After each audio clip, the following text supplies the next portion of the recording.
Reach Mercury Media. For all kinds of digital media production works, our professional team will create the best output. Consult with us today.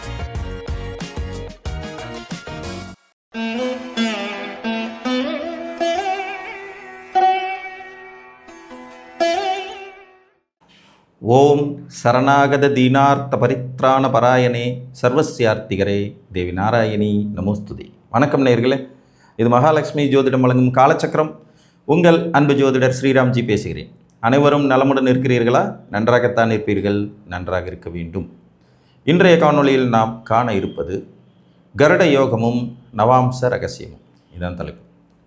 உபயோகங்கள் நிறையனவற்றை நம்ம பார்த்துக்கிட்டே வரோம். அதில் ஒரு வித்தியாசமான மிகவும் வலிமை மிகுந்த யோகங்களில் ஒன்று கருட யோகம். அதாவது வலிமையான விலங்குகள் அப்படிங்கிற அடிப்படையில் கருடனை எப்போவுமே சொல்லலாம். வானத்தையே மேய்க்கிற ராஜா அப்படி, கருட ராஜா அப்படி. அந்த மாதிரியான ஒரு பவர்ஃபுல்லான மனிதர்களை உருவாக்குறது இந்த கருட யோகத்தோட சிறப்பு. இந்த அமைப்பு எப்படிப்பட்ட கிரக நிலைகள் இருந்தால் வரும் அப்படிங்கிறத பார்க்கலாம். ஃபஸ்ட்டு இதில் நவாம்சம் ரொம்ப முக்கிய பங்கு வகிக்கும். நீங்கள் பிறக்கும்போது உங்களுடைய ஜாதகத்தில் சந்திரன் வளர்பிறை சந்திரனாக இருக்கணும். இது முதல் விதி. நீங்கள் அமாவாசைக்கு பிறகு பௌர்ணமிக்கு உட்பட்ட நாளில் பிறந்திருக்கணும். ஸோ சந்திரன் வளர்பிறை சந்திரனாக இருக்கணும். இது முதல் விதி. ரெண்டாவது விதி, நீங்கள் பகலில் தான் பிறந்திருக்கணும். இது ரெண்டாவது விதி. இரவில் பிறந்தீங்கன்னா இந்த யோகம் கிடையாது. முதல் விதி சந்திரன் வளர்பிறையாக இருக்கணும். ரெண்டாவது விதி நீங்கள் பகலில் பிறந்திருக்கணும். இப்போ சந்திரனை வளர்பிறையாக எப்படி கணிக்கிறதுங்கிறதுக்கு ஒரு டெக்னிக் சொல்லித்தரேன். சூரியன் இருக்கிற வீட்டிலேருந்து நேர் 7வது வீடு வரைக்கும் சந்திரன் எங்கே இருந்தாலும் சரி, சூரியனோடு இருந்து தள்ளி இருந்தாலும், அது அமாவாசையாக இருக்கக்கூடாது, அதுக்கு அடுத்த நாளாக இருக்கலாம். சூரியனுக்கு 2வது வீடு, சூரியனுக்கு 3வது வீடு, சூரியனுக்கு 4வது வீடு, சூரியனுக்கு 5வது வீடு, சூரியனுக்கு 6வது வீடு, நேராக சூரியனுக்கு 7வது வீடு வரைக்கும் சந்திரன் எங்கே இருந்தாலும் அதை வளர்பிறைன்னு எடுத்துக்கும். ஸோ சந்திரன் வளர்பிறை சந்திரனாக இருக்கணும். நீங்கள் பகலில் பிறந்திருக்கணும். இந்த சந்திரன் நவாம்சத்தில் ஒரு வீட்டில் உட்காந்துருப்பார். ஏதோ ஒரு வீட்டில், உங்கள் ராசி கட்டத்துக்கு பக்கத்தில் இருக்கிற நவாம்ச கட்டத்தில் ஏதோ ஒரு வீட்டில் உட்காந்துருப்பார். அந்த வீட்டுக்கு ஒருத்தர் அதிபதியாக இருப்பார். அந்த கிரகம், அந்த வீட்டின் அதிபதி உங்களுக்கு ராசி கட்டத்தில் உச்சமாக இருக்கணும். புரிஞ்சிச்சிங்களா? இப்போ உங்களுக்கு நவாம்சத்தில் சந்திரன் மேசத்தில் இருந்தார்னா செவ்வாய் உச்சமாக இருக்கணும். நவாம்சத்தில் சந்திரன் ரிஷபத்தில் இருந்தார்னா சுக்கிரன் உச்சமாக இருக்கணும். நவாம்சத்தில் சந்திரன் மிதுனத்தில் இருந்தால் புதன் உச்சமாக இருக்கணும். நவாம்சத்தில் சந்திரன் கடகத்தில் இருந்தார்னா நீங்கள் பௌர்ணமியில் பிறந்திருக்கணும். அப்போ சந்திரன் உச்சம்னு எடுத்துக்கலாம். நவாம்சத்தில் சந்திரன் சிம்மத்தில் இருந்தார்னா உங்களுக்கு சூரியன் உச்சமாக இருக்கணும். நவாம்ச கட்டத்தில் சந்திரன் உங்களுக்கு கன்னியில் இருந்தார்னா புதன் உச்சமாக இருக்கணும் ராசி கட்டத்தில்.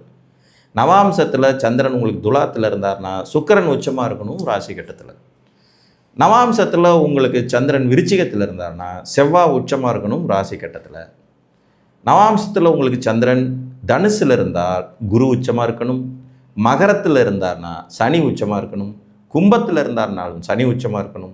மீனத்தில் இருந்தார்னா குரு உச்சமாக இருக்கணும். இது கண்டிஷன். இது ஒரு அபூர்வமான யோகம்.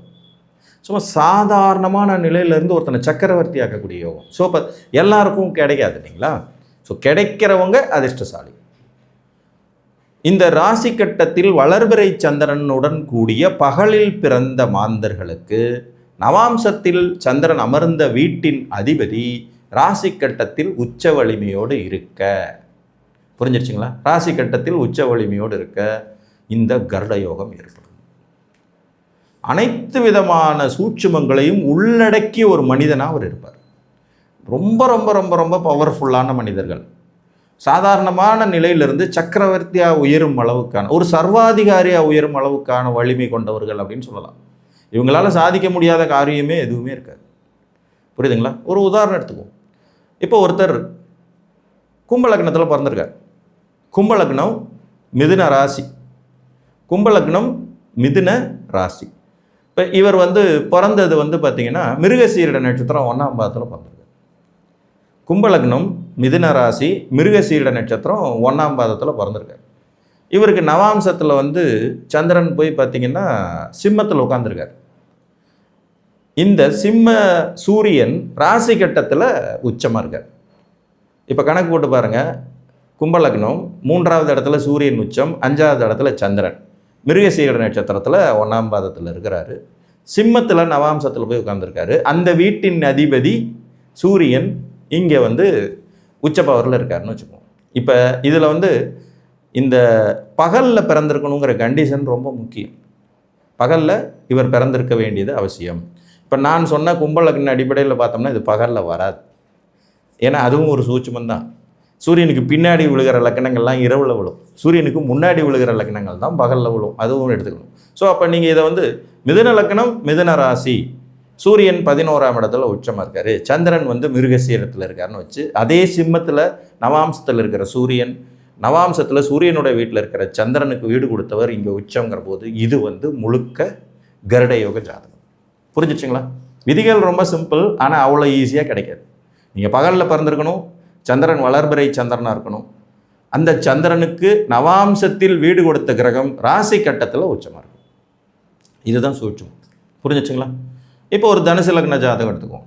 இவர் தனுசு லக்னம், இவருக்கு சூரியன் சிம்மத்தில் ஆட்சி. தனுசு லக்னம், சூரியன் சிம்மத்தில் ஆட்சி. இப்போ ஆட்டோமேட்டிக்காக வந்து பகலில் பிறந்தவர்னு ஆகிடும். சூரியன்கிட்டருந்து 4 லக்னம் 5 லக்னம் தள்ளி தானே இருக்கார். ஸோ கண்டிப்பாக பகலில் தான் பிறந்திருக்கிறதுக்கு வாய்ப்பு அதிகம், பகலில் பிறந்திருக்கார் அப்படிங்கிற மாதிரி கணக்கு எடுத்துக்கலாம். இப்போ இவருக்கு சந்திரன் வந்து பார்த்திங்கன்னா கும்பத்தில் பௌர்ணமி சந்திரன் இருக்கார். இது வந்து முழு பௌர்ணமி, வளர்ந்து விட்ட முழுமையான பௌர்ணமி யோகத்தில் இருக்கக்கூடிய ஒரு அமைப்புன்னு எடுத்துக்கணும். இப்போ இதில் வந்து பார்த்திங்கன்னா இவருக்கு கிரகம் சதய நட்சத்திரம் 1ஆம் பாதத்தில் இருக்கார். சந்திரன் சதய நட்சத்திரம் 1ஆம் பாதத்தில் கும்பத்தில் இருக்கார். இப்போ சதயம் 1ஆம் பாதம் நவாம்சத்தில் வந்து பார்த்திங்கன்னா ஆட்டோமேட்டிக்காக குருவோட வீடான தனுசில் வரும். இப்போ ராசி கட்டத்தில் இவருக்கு குரு உச்சம். தனுசு லக்கணம், கும்பராசி, சூரியன் சிம்மத்தில் ஆட்சி, சந்திரன் வந்து கும்பத்தில் இருக்கார், வளர்பிறை பூரண பௌர்ணமி சந்திரன். இந்த சந்திரன் நவாம்சத்தில் குருவோட வீடான தனுசில் இருக்கார். அந்த வீடு கொடுத்த குரு ராசி கட்டத்தில் உச்சம். இவருக்கு லக்னாதிபதியாமல் அவர் வர்றாரு, அவர் உச்சமாக இருக்கார். இதுதான் பியூர்லி கருட யோகம். புரிஞ்சிச்சிங்களா? கருட யோகம் மிகவும் பவர்ஃபுல்லான மனிதர்களை உருவாக்கக்கூடியது, மிக மிக சக்தி வாய்ந்தது. சாதாரண நிலையிலிருந்து சக்கரவர்த்தியாக உயர்த்தக்கூடிய தன்மை உடையதுன்னா அது மிகையே அல்ல. ஆனால் இத்தனை விதிகளும் பொருந்தி வரணும். பட் இந்த யோகத்தில் ஒரே ஒரு மைனஸ் என்னென்னா, அவங்களுடைய 36வது வயதுக்குள்ளே உயிர் போகிற அளவுக்கு ஒரு கண்டத்தை சந்திப்பாங்க. 36 வயசு ஆக அதுக்குள்ளேயே பவர்ஃபுல்லான ஆளாக ஆகிடுவாங்க. பட் அந்த 36 வயசுக்குள்ளே உயிர் போகிற அளவுக்கான ஒரு கண்டத்தை சந்திப்பாங்க. அதை தாண்டி கடந்துட்டாங்கன்னா இவங்க தான் மிகப்பெரிய வெற்றியாளர்கள். புரிஞ்சுங்களா? இந்த ஜாதக விதிகள் உங்கள் ஜாதகத்தில் இருக்கிறதாங்கிறத பாருங்கள். நீங்கள் பகலில் பிறந்து வளர்பிறை சந்திரன் ஏற்பட்டு அந்த சந்திரன் நவாம்ச கட்டத்தில் எந்த வீட்டில் இருக்காரோ அந்த வீட்டின் அதிபதி உங்களுக்கு ராசி கட்டத்தில் உச்ச வலிமையோடு இருந்தால் நீங்கள் கருட யோகத்திற்கு சொந்தக்காரர் தான். சாதிக்க முடியாத விஷயமே இல்லை. நீங்கள் இதுக்கு படிச்சிருக்கணும், பர்சனாலிட்டியாக இருக்கணும், திறமை உள்ளவராக இருக்கணுங்கிறதெல்லாம் அப்புறம்.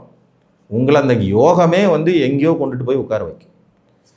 36 வயசுக்குள்ளே ஒரு ஏற்படக்கூடிய அந்த ஒரு கண்டத்திலிருந்து மட்டும் கவனமாக இருந்து தப்பித்து கொண்டால் இவர்களே உலகை ஆட்டி படைக்கும் மனிதர்கள். இதில் எந்த டவுட் இல்லை. இந்த யோகம் உங்கள் ஜாதகத்தில் இருக்கிறதாங்கிறத பார்த்து தெரிஞ்சுங்க. இது நவாம்சத்தில் சந்திரனுக்கு வீடு கொடுத்த கிரகம் தர்ற யோகம். அதனால தான் நவாம்ச ரகசியம்னு உங்களுக்கு குறிப்பிட்டு. ராசி கட்டத்தில் சந்திரன் வளர்பிறையில் இருக்க நிறைய பேர் பிறப்பாங்க. உலகத்தில் பிறக்கிறதுல 50% பேர் ராசி கட்டத்தில் சந்திரன் வளர்பிறையில் இருக்க தான் பிறப்பாங்க. அதுலேயும் 50%லேயே 50% பேர் பகலில் தான் பிறப்பாங்க. அப்போ அந்த அமைப்பு எல்லாருக்குமே வந்துடும். ஆனால் அந்த சந்திரன் நவாம்சத்தில் உட்கார்ந்த வீட்டின் அதிபதி உச்சம் பெறுற அமைப்பு கோடியில் ஒருத்தருக்கு தான் கிடைக்கும். எல்லாருக்கும் கட்டாயம் கிடைக்காது. நான் சொல்லிய கிரக அமைப்புகளின்படி பார்த்தீங்கன்னாலும் எல்லாருக்கும் இந்த யோகம் கிடைக்குமானா கண்டிப்பாக கிடைப்பாது.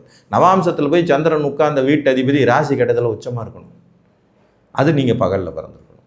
புரியுதுங்களா? இந்த சூட்சுமம் கிடைக்க பெற்றால் நீங்களும் ஒரு அசைக்க முடியாத மாமனிதர் தான் என்று கூறி மீண்டும் ஒரு காணொலியில் உங்களை வந்து சந்திக்கும் வரை உங்களிடமிருந்து அன்புடன் விடைபெற்றுக் கொள்வது உங்கள் அன்பு ஜோதிடர் ஸ்ரீராம்ஜி. நன்றி, வணக்கம்.